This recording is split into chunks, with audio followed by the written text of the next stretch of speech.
The vast majority of American political history has been dominated by a two-party system.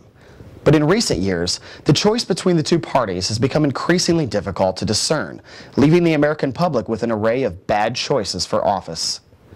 This move towards sameness is not because the best possible solutions have finally been found, but rather because the parties in power have found it to be the most politically advantageous to move toward each other.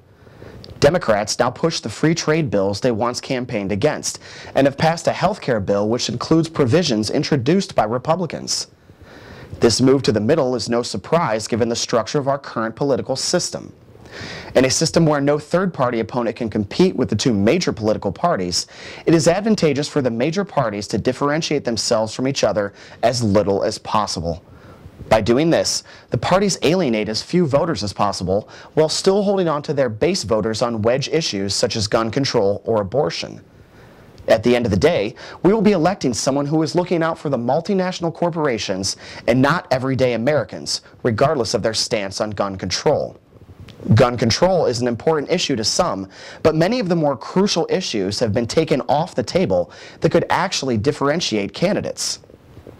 So why has no third party emerged to offer an alternative? There are numerous issues, including ballot access, name recognition, and media coverage, but the main issue is access to money.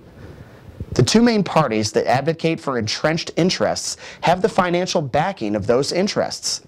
With the Supreme Court's Citizens United ruling last year, the power of corporations to use money to influence elections grew even further. When a third party does have an impact in an election currently, it is generally to pull down the vote count of the candidate with which they are most ideologically aligned. Many individuals still blame Ralph Nader for Al Gore's loss in 2000. A change in campaign finance would not fix this problem overnight, but it might level the playing field to the point where a candidate's viewpoints could stand on their own merits.